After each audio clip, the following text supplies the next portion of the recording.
He rose to prominence because he began posting 1-minute videos each day for 1,000 days.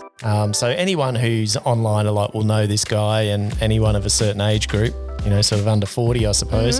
5 years later, so now he has about 20 million followers on Facebook, about 3 million on Insta, 4 million on YouTube, millions of views on each video whenever he posts, tens of thousands of shares on each Facebook post. Wow. I was looking on his page yesterday and a lot of them have like 45,000 shares. The list goes on, including guesstimates that he earns about $15,000 US per day from his videos. Hey, did you know that the creator economy in 2021 is expanding?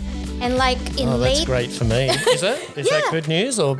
I'm not really sure. Well, in late 2020, 50 million people worldwide considered themselves as creators. Okay. Yeah. Okay. Yeah, so we're what? We're part of that 50 million. Part of that ecosystem? Yeah. Oh, just 50 million? Yeah. Okay. Yeah, all right, Andy, cool. welcome to a very small select group. Okay, well then last year he created NAS Academy. And just this month, this is where the shit has hit the fan for him. NAS Academy runs on a similar model as platforms like Coursera, Udemy, I think, Upwork, and so on. They offer mini courses via recorded and live video with communities of like-minded learners from around the world. And of course, they pay for the privilege, or they pay for the what they learn. NAS Academy bills it as a platform for world-class learning with global classmates, live sessions, and practical tips to help you in the 21st century. Ooh. Yeah, and the courses are targeted at creators or wannabe creators like us and businesses. So for creators, there are courses called How to Crush It on Facebook, presented by NAS himself. Okay. Well, I think he's pretty qualified with 20 million followers. The Art of Storytelling. Well, I heard that he tells a lot of propaganda stories. Oh, yeah, well. He's an expert. Yep.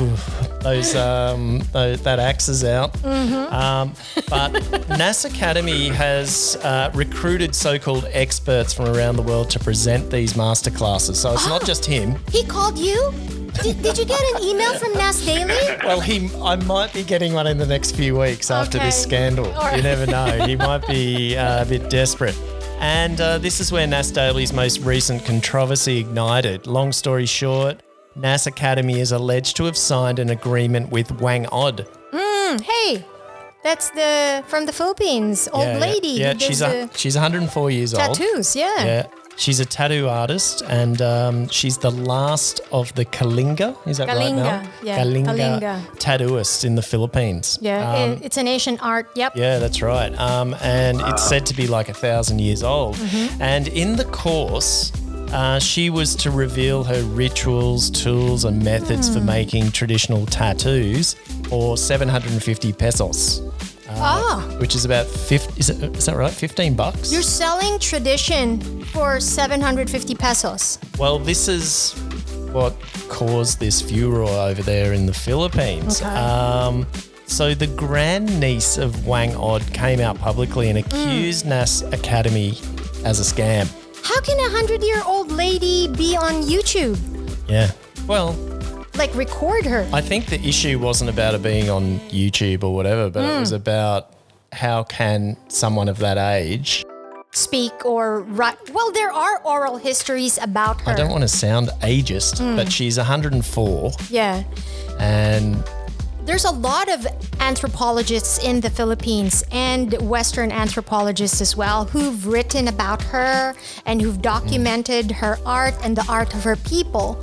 So is NAS appropriating those oral histories to benefit his creator academy? Yeah, well, I think his grandniece was saying that,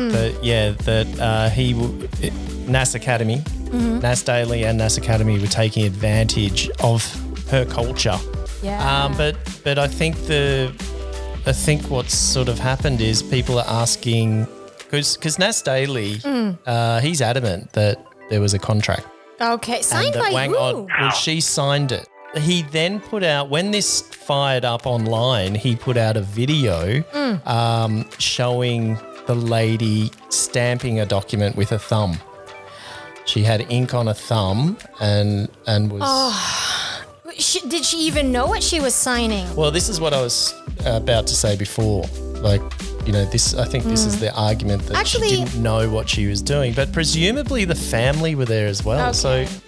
Well, actually, I haven't really read up on this controversy until you mentioned it, yesterday. So it's, I personally, as a Filipino, I feel kind of like there's something dodgy with it, like the age of the lady and the way our culture is being appropriated in this way. Yeah, well, the Filipinos definitely reacted. And then within a day, he'd lost about or almost 400,000 followers.